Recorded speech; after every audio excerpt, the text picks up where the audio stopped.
We've got our materials. So today we're going to be making what's called a dolly weave using the common rush that I harvested yesterday.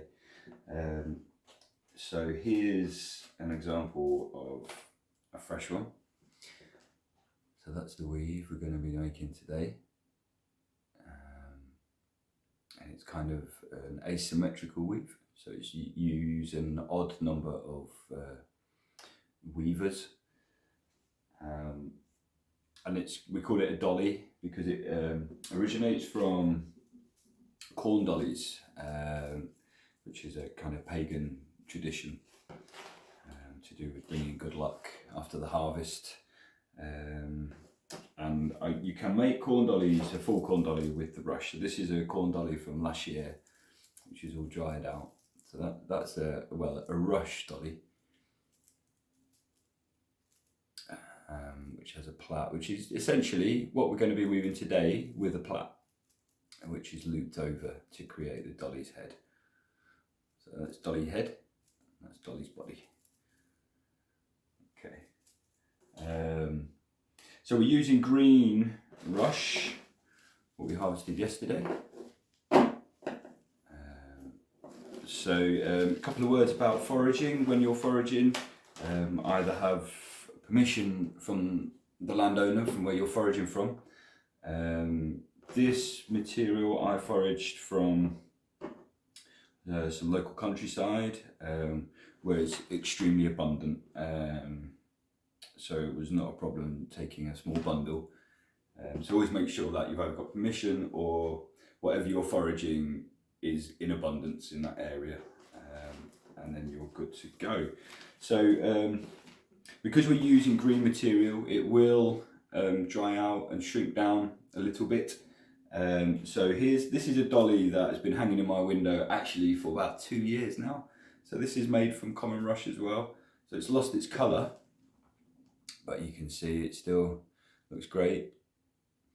So that's about 2 years old, that one, been hanging in my window.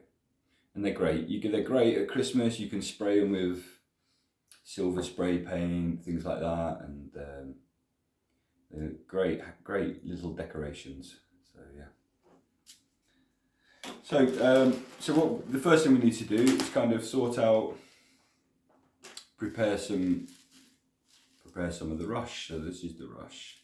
So this is it's a wonderful material called common rush. You're going to find it in boggy areas, up on moorland, high country, near ponds. It likes its feet in wet and water, and it's very reedy. You can see there. So this is last year's rush. We can tell because it's got the seed head on. It's amazing stuff. It will dry out while it's growing, and then when the rain comes back in, it'll come back to life.